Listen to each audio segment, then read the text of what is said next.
Hi friends, hello. నమిక రుచి ఛానల్కి స్వాగతం అండి. ఈరోజైతే నేను ఇలా మటన్ ములక్కాయ కర్రీ చేశానండి. చాలా బాగుంది కూర అయితే. ములక్కాయ mutton very nice, super taste కూడా అలానే ఉంది. దీనికైతే ఫ్రెష్గా ఉన్న ములక్కాయలు అయితే తీసుకున్నానండి. 3 కాయలు తీసుకున్నాను. ఇలా 1 కిలో మటన్ తీసుకున్నాను ఫ్రెండ్స్.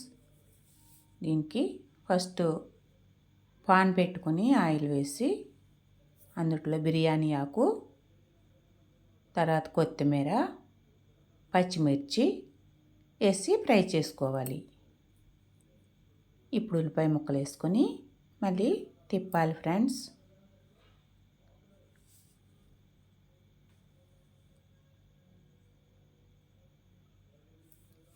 కూర అంటే చాలా బాగుంది. ములక్కాయ మటన్ కాంబినేషన్లో చాలా రుచిగా ఉంది కర్రీ అయితే. చాలా బాగుంది ఫ్రెండ్స్, మీరు ట్రై చేయండి. ఇలా 3 సార్లు, నేనైతే 3 సార్లు అయితే వాష్ చేసుకున్నాను. ఇది మటన్ అయితే 3 సార్లు కడిగాను ఫ్రెండ్స్. నీట్గా కడిగి ఉల్లిపాయ ముక్కలు మగ్గాక వేసుకోవాలి.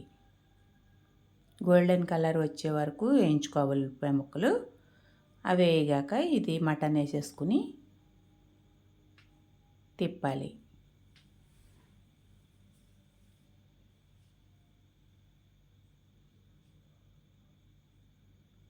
వెరీ టేస్టీగా ఉంది, చాలా బాగుంది. ఓకే ఫ్రెండ్స్, మీరు ఎవరిని కొత్తగా నా ఛానల్ చూస్తుంటే సబ్స్క్రైబ్ చేయండి, లైక్ చేయండి, పక్కనే ఉన్న గంట సింబల్ క్లిక్ చేయండి. ప్రతి వీడియో మీకు వస్తుంది. ఇప్పుడు ఇందులో అల్లం వెల్లిపాయ పేస్ట్ వేసుకున్నాను ఫ్రెండ్స్. సాల్ట్, 1 స్పూన్ సాల్ట్ వేస్తాను ఫ్రెండ్స్. 1 స్పూన్ పసుపు,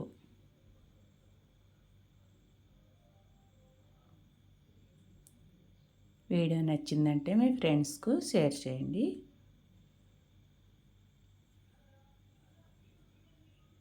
కడ వరకు చూడండి. కడ వరకు చూస్తేనే, లాస్ట్ వరకు చూస్తేనే వీడియో అది మనం ఎలా చేసామన్నది తెలియాలి కదా ఫ్రెండ్స్. అన్నీ తిప్పాక ఇప్పుడు ములక్కాయ ముక్కలు వేద్దాం. ఇలా ములక్కాయ ముక్కలు వేసుకొని వాటర్ వచ్చేంత మూత పెట్టేసి, ములక్కాయ ముక్కలు కూడా వేసాక మూత పెట్టేసి ఓ 10 నిమిషాలు ఉంచాను ఫ్రెండ్స్. ఇలా నీరంతా బయటకు వచ్చేసింది. మటన్లో ఉన్న వాటర్ అంతా బయటకు వచ్చేసింది ఫ్రెండ్స్. చూడండి, దీనికైతే 2 టేబుల్ స్పూన్లు కారం వేసుకోవాలి. వేసాను, ఇంకా సరిపోలేదు అనిపించుకుంది. మళ్ళీ ఇంకా కొద్దిగా వేసాను ఫ్రెండ్స్, అదైతే చూపించలేదు. 1 స్పూన్ వేసాను మళ్ళీ. మటన్కి అయితే కారం ఎక్కువగానే పడుతుంది, ఫ్రైసీగా ఉంటేనే బాగుంటుంది కర్రీ అయితే. అల్లం వెల్లిపాయ పేస్ట్ ఫస్ట్ వేసేస్తాను కాబట్టి జీలకర్ర, లవంగాలు, గసగసాలు, ధనియా పౌడర్ ఇవైతే పేస్ట్ చేసుకోవాలి ఫ్రెండ్స్. ఇలా దగ్గర పడ్డాక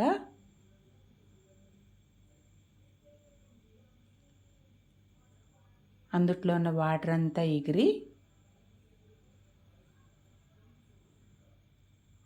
ఎగిరేంత వరకు ఉడికించి అందులో కప్పు వాటర్ పోసాను ఫ్రెండ్స్. మటన్లో వచ్చిన వాటర్ అంతా ఉడికే వరకు ఉంచేసాను, ఇనికే వరకు. కారం వాసన కూడా పోయేంత వరకు మగ్గబెట్టుకోవాలి. ఇప్పుడు వాటర్ వేసి ఇది ఇలా మరిగేటప్పుడు మూత పెట్టుకోవాలి ఫ్రెండ్స్.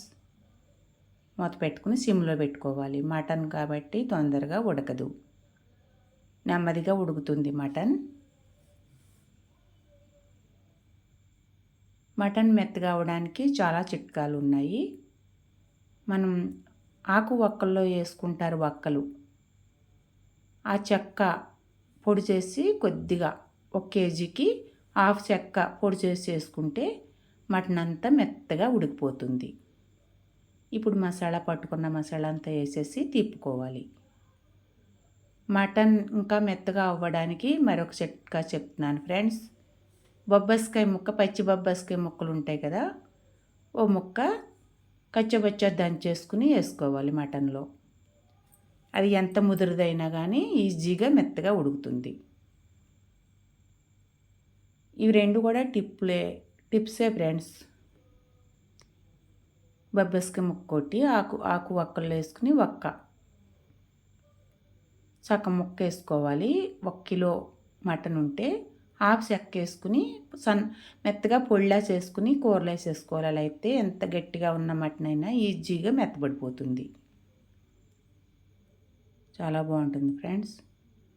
చూడండి కర్రీ అయితే ఇలా ములక్కాయ మటన్ అయితే చాలా బాగుంది.